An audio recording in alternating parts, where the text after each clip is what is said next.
Welcome back to another live and amplified livecast. I'm your host, Tom Quiet. We are here at day 2 of CMA Fest. We have Owen Riegling. How's it going today, man? Man, I'm doing well. Happy to be here. Thank you for taking some time out of your day to chat with me. Yeah, thank you for joining us. It's we moved you up a little bit earlier. I love it when people show up earlier because then you just never know what's going to happen. We're ready to roll, man. I love that too. Thank you for accommodating. Yeah, absolutely. So we're here in Nashville. Are you based out of Nashville or where are you based? No, I'm from Ontario, Canada. Okay, yeah, awesome. So Great White North. We came down for the weekend, playing a bunch of shows down here, but we try to get down here as much as we possibly can to write songs, record songs, and just be around. So, yeah. Nice. Do you know Elise Saunders? I do. Yeah, we just had her on like literally 20 minutes ago. Did you really? So, yeah. Cool. She was walking around and it was like, hey. That's awesome, dude. So, yeah, she's great. Actually, I was with Elise last weekend at the Country Music Awards CMA, in Ontario. Yes, nice. That's really cool. So for anybody that's kind of getting to meet you for the first time, what's kind of your background? Obviously, you're from Ontario, but... Yeah, so I'm from a small town up in Canada. It's called Mildmay, a town of 1,000 people. Yeah. I grew up on a 100-acre farm just outside of it. My parents still live there, and I try to get back there as much as I possibly can. And if you listen to my music, I reflect on the place that I was raised and the people that raised me, and that's sort of my whole thing, man. I really love where I was raised. Nice. And who kind of got you into music at that point? Was that kind of family or yourself? No, so nobody in my family plays music. It's so weird that I have chosen this as a career. But I got my first guitar when I was 10 years old. Nice. I started taking lessons. I started, playing shows at the age of like 15 in the corners of bars. And I fell in love with Eric Church's music as a songwriter, and that's what made me want to start writing country songs. So I feel like the rest is just kind of history. I've just been chasing it down for the last 10 years, and here we are. Was there another musical path for it? Was there like a very possible realm that it could have been like punk rock or something? No. What?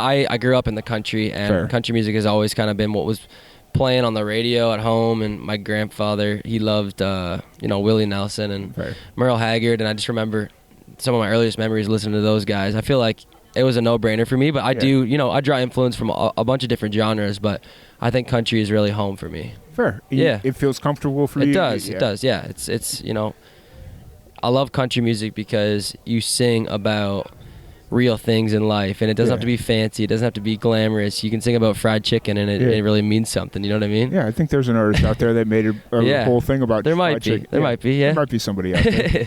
I covered that song about 1,000 times in country bars, so. Nice. Yeah. It's so random, some of the songs that you kind of get, I don't want to say pigeonholed into covering, but that just kind of like, you go to a bar and it's like, oh, play this or play that. And it's like... Yeah. You gotta, you gotta keep the people dancing. You gotta play what they want to play, right? Yeah.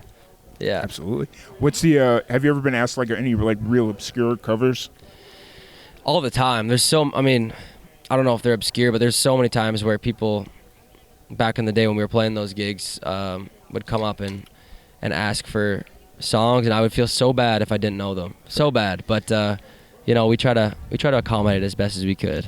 Depending on the time of night, though, you could probably just made it up, and they. Oh, we've done that before. Yeah. And it's like, oh, you want to hear this song? Okay, we'll play it here in a bit. And then you realize that they're just like stinking drunk, and it's just like, it doesn't matter. 100%. Yeah. So that's cool. Oh, so where are you kind of at creatively now? Obviously, you're based out of Ontario. What are you working on? Where are you at release-wise?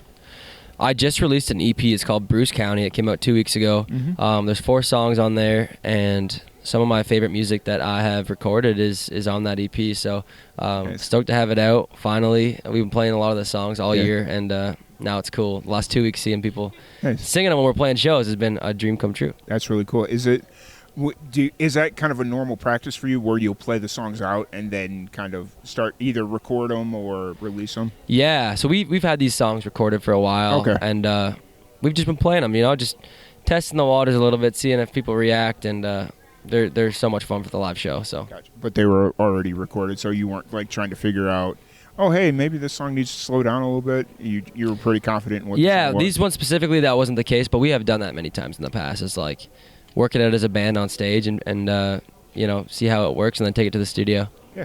I think that's something that a lot of musicians kind of need to get used to, is the idea that if they're not sure about a song, just go out and play it. The audience is going to tell you, whether they like it, don't like it. It has potential. They're going to give you the idea of like a natural beat or a rhythm or a flow, so totally the audience is going to tell you what you want. So if there's ever a song you're not sure about, that's what right. you need to do. I think, writers' rounds are great for that as well. Just on a lyrical standpoint. Yeah. Just writing a song one week and then playing it the next week for people is a really cool part of this job that I love to do. So yeah, absolutely. So how long are you down here in Nashville for? We fly home Sunday. Nice. So we're just here for the festivities this weekend, and then we're out of here. Nice. I'm glad I didn't fly here because Nashville Airport on Sunday sounds like it's going to be a nightmare. I'm sure it's going to be crazy. Actually, now you say that, we should probably get there really early because it's going to be packed. I'm not looking forward to it. I can't tell you how many musicians I've had sitting in that seat that says, oh, yeah, we're leaving Sunday for a show, and we're flying out of Nashville. And it's like... Good luck. All right, cool. Just hope there's not bad weather. Yeah. Because we've been having all kinds of that stuff. So. Have you? Yeah. Wow. I'm out in Texas. We've been having tornadoes and all the craziness out there. So. Crazy, man. But, so you're heading back home. Are you jumping to shows, or what's kind of the plan once you get back home? You know what? We have so many shows coming up, but when I get home, I'm writing for 2 days. Yeah. And then I'm going to my bachelor party. Which is nice. Exciting. We're going to a cottage. We're going to go play golf for 3 days. Nice. And then we're right back into it. We're going on the road with Brett Young coming up. And then we got a run with Parker McCollum later in the year. And a whole bunch of festivals and stuff like that. So it's going to be a busy, busy summer. Nice. When's your wedding? We're getting married August. Nice. It's coming up. Even busier then. Yeah, exactly. Right. Will it be right in between two tours then? Yeah, well, it's in between... Yeah, it's in between 2 tours, but it's also in between some festival dates. So, we're going to have to take the honeymoon later this year. We're going to go in December because we just couldn't fit it in after. Hey, you know what? As long as you're going someplace warm, I'm sure December honeymoon sounds like a win. That's right. We're going to Hawaii. Nice. It's going to be awesome. That's the win right there. Exactly. Like, you mean we get to take a week away from negative 30 degrees in Ontario? Yeah, that's right, man. I mean, I'm guessing. You're pretty spot on. Yeah. Maybe not that cold in December, but it's definitely not like it is here. That's for sure. I often tell people the best decision I've ever made in my life was when I was in 2013. I almost moved to like North Dakota. Yeah. And it was in July when I was going to move, and everybody's like, "Yeah, that's like the perfect time to be there. Give it 3 months though, and see how much you like it then." And I'm like, cool, I'm glad I didn't move. So yeah, no kidding. It gets cold there for sure. Yeah.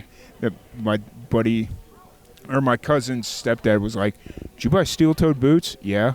You should have bought plastic-toed boots. It would have been better for you. I'm like, I don't even know what the difference is, but that's okay. Hilarious. That's good. But, no, that's awesome. So outside of music, obviously, you mentioned you're playing golf and it's your bachelor party. Is that something you do on the regular? Or I would like to do it a whole lot more than I do. I'm not a great golfer, but I like getting out there and swinging some clubs every now and again. Nice. But besides that, I mean, outside of music, it's been the busiest year of my life, so I feel like I haven't done a whole lot outside of music this year.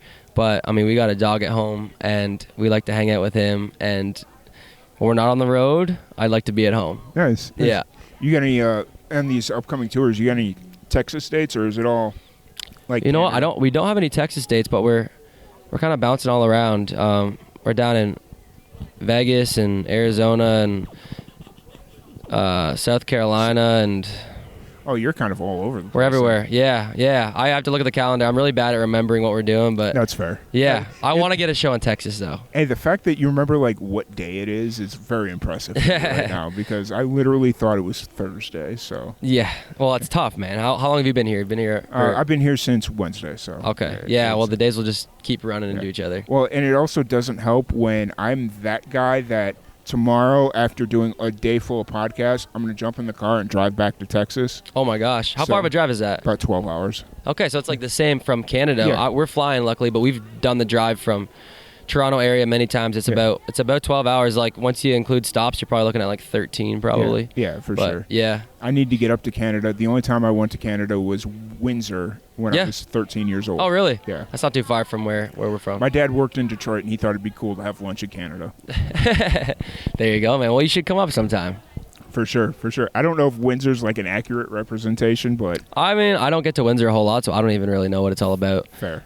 Only time I go through Windsor is when I'm crossing the border to come to Nashville. So fair. Yeah. I bet that's what a lot of people do. So. I think so. Border town. I mean, Great spot though. They got some cool spots. I think they're like the capital. I'm just making this up, but they got great pizza. I've heard their pizza is like on point. Oh, it's probably very Detroit style, I'd imagine. Probably. So yeah, I've heard a lot about Windsor pizza. Yeah. Awesome. So if anybody wants to check out your music, your all the shows you got coming up this summer, festivals, where's the best place to find you? You can check me out on Instagram at Owen Riegling Music. My website's owenriegling.com. I mean, if you just search me up, everything should pop up, hopefully. But yeah, that's it. Awesome. Well, thank you so much for joining us. It's been an absolute pleasure. Thank you, everybody, for tuning in, and we will catch you all later.